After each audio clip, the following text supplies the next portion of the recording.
Hello everyone, welcome back again to our next summary video of chapter number 8, that is comparing quantities.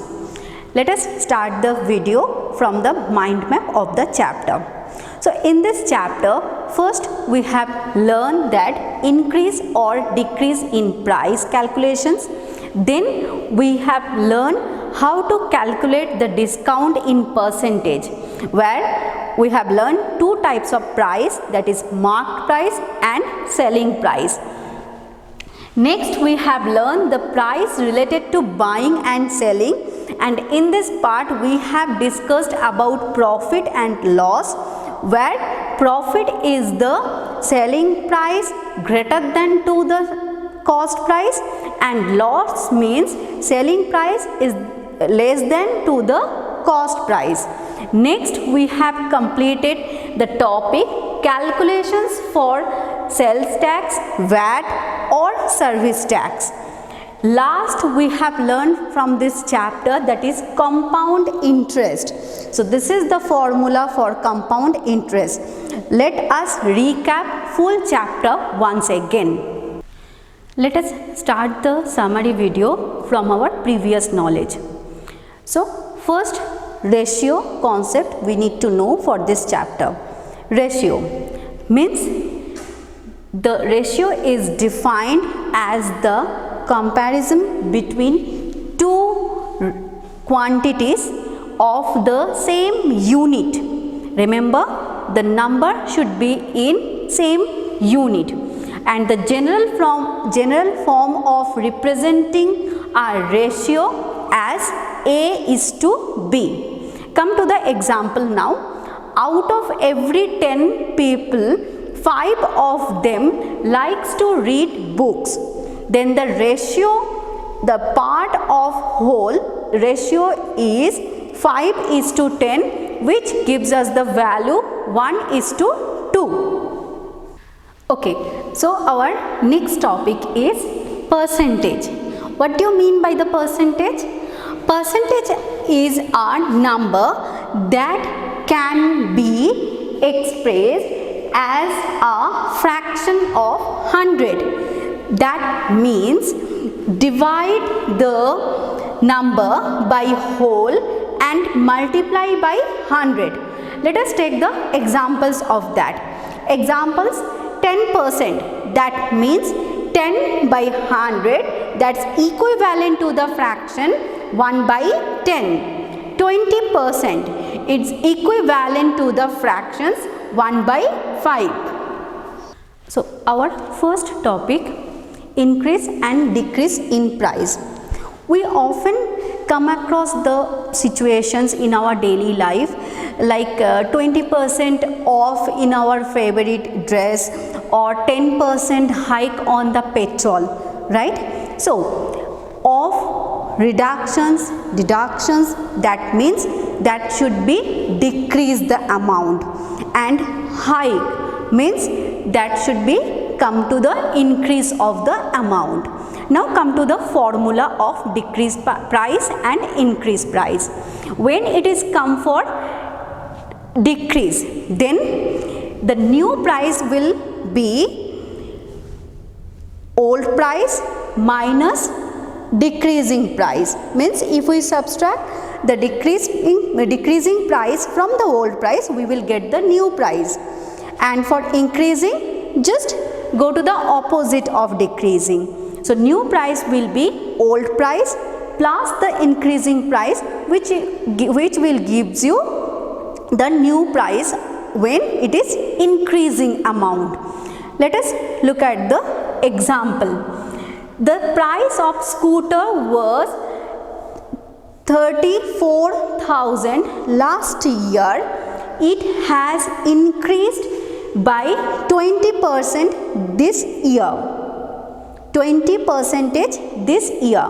What is the price now? This problem we can solve in two ways. First way, in general way. So 20% of rupees 34,000 is equal to, as I told you in the percentage concept, 20 by 100 into the amount 34,000.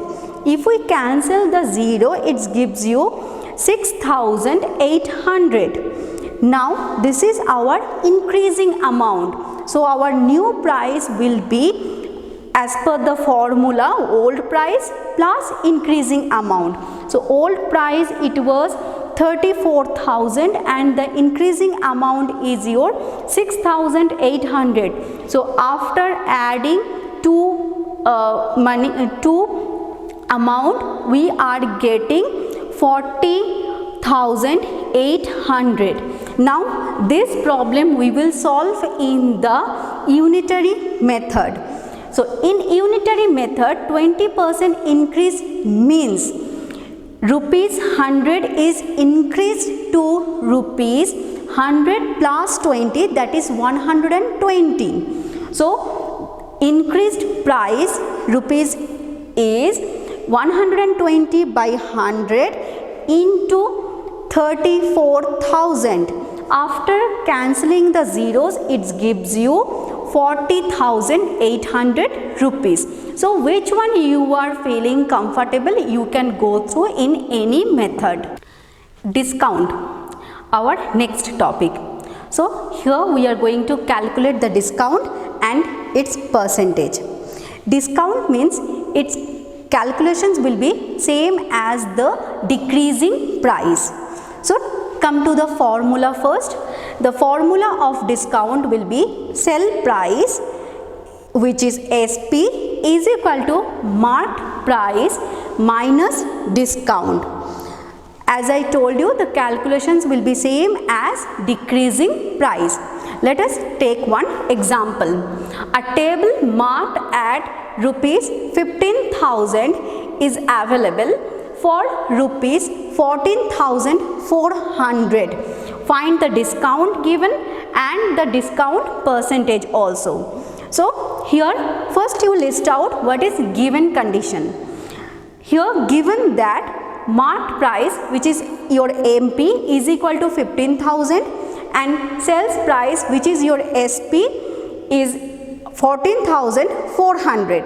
So you have to calculate the discount. Now check the formula. Formula is given here, sell price is equal to marked price minus discount. If we want to calculate discount, then we need to change the formula. The formula will come like that, then discount is equal to MP, which is your marked price, minus SP, which is your sales price, is equal to, put the value from the given conditions, 15,000 minus 14,400. After subtracting, you are getting 600 only. So now calculate the discount percentage.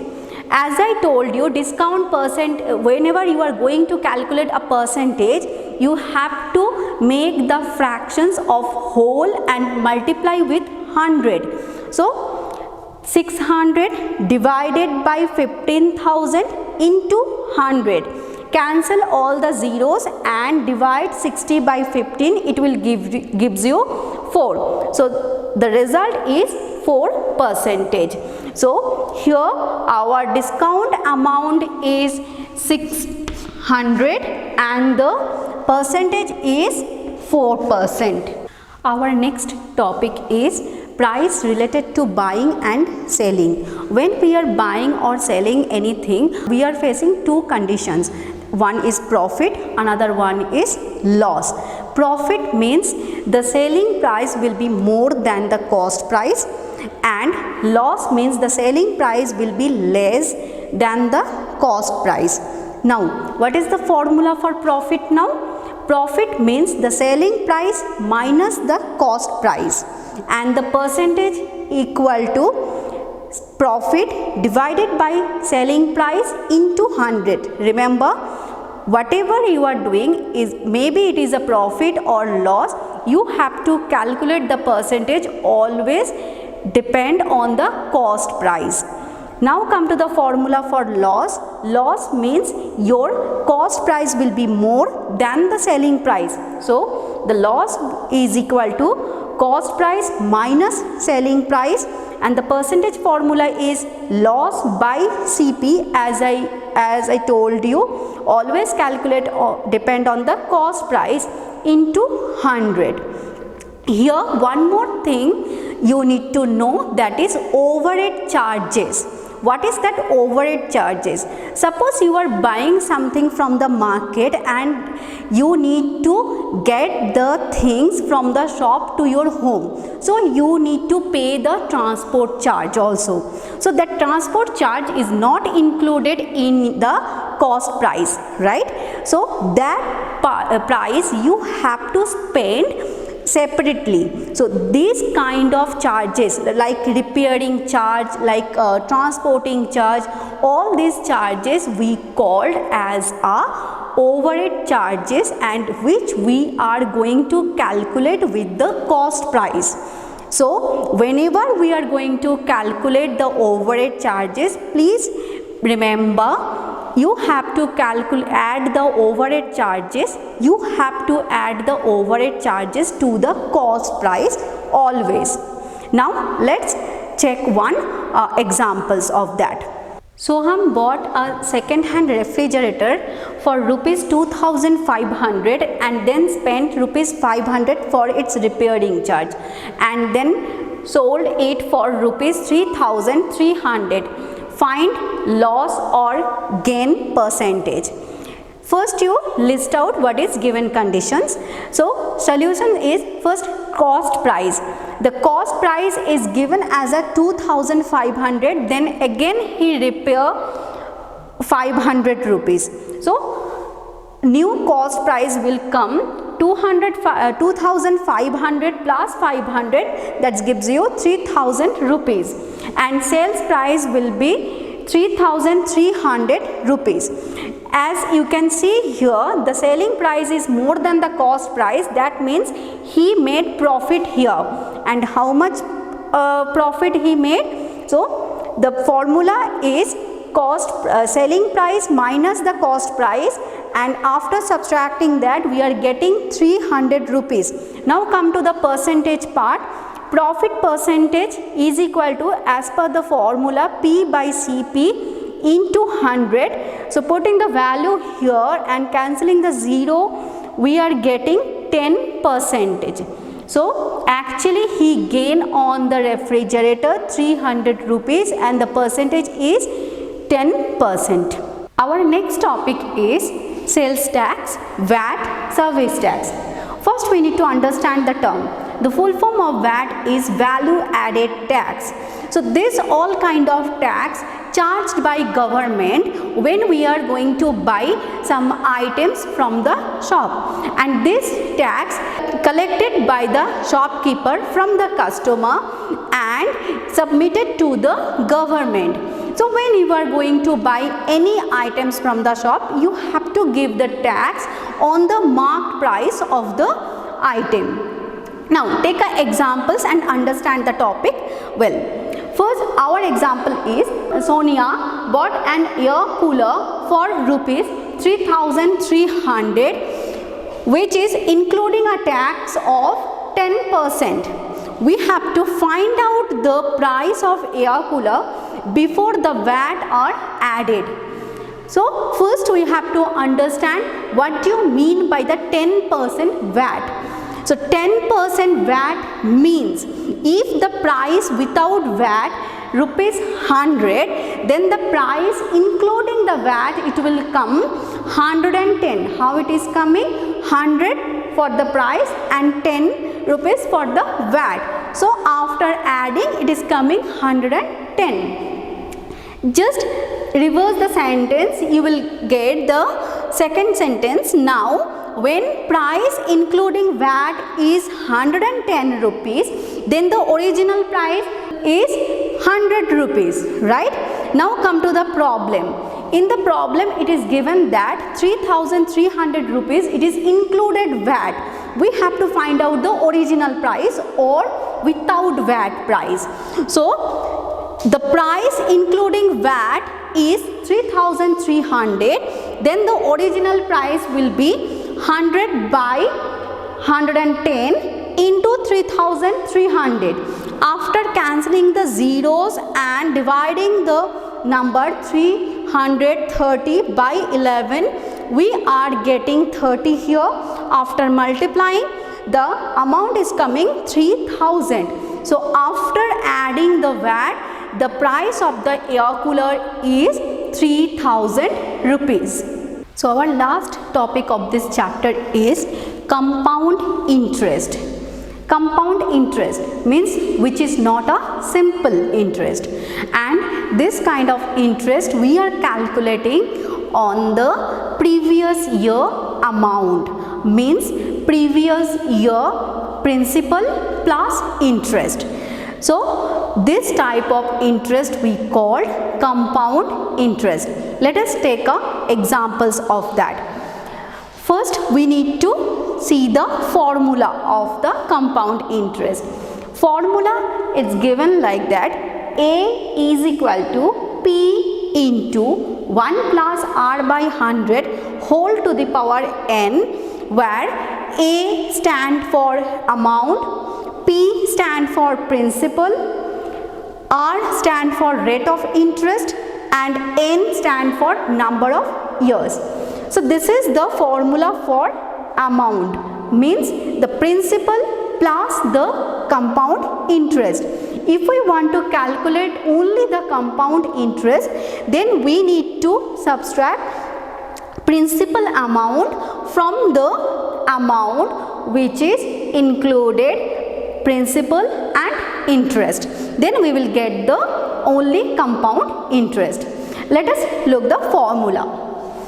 Find compound interest on rupees 2400 for 2 years at 5% per annum compounded annually. So first we need to list out what is the given conditions. Here given that the principal is 2400. Next, the rate of interest is 5%. Next, the time given as 2 years. So first we have to find out the amount by using this formula. So our amount is equal to, using the first formula, we can write 2400 into 1 plus 5 by 100 whole square, where 2400 is your principal amount, here we have written, and 5% is your rate of interest and 2 is your time. So after calculating, we are getting 2400 into 21 by 20 whole square. After making the square, we are getting 2400 into 421 by 400. After cancelling the zeros and divide 24 by 4 and multiply with the 421, we are getting the amount 2526. This is the amount where the principal also be there, including the interest. So we have to find out only the interest. Next step is compound interest is equal to A minus P, where A is your amount and P is your principal. So put the value of A and P, and after subtracting we are getting rupees 126, which is your compound interest on the rupees 2400 at the rate of 5% for 2 years. Hope all of you understand. Now this compound interest we are using for increasing or decreasing population. Even though we are using this compound interest to calculate the increasing of bacteria, if we know the rate of increasing the bacteria. So my dear students, I hope all of you revised again all the calculations step wise. Please practice the chapter properly and complete all the exercises. Till then, take care, stay safe, bye. We will meet again in our next video.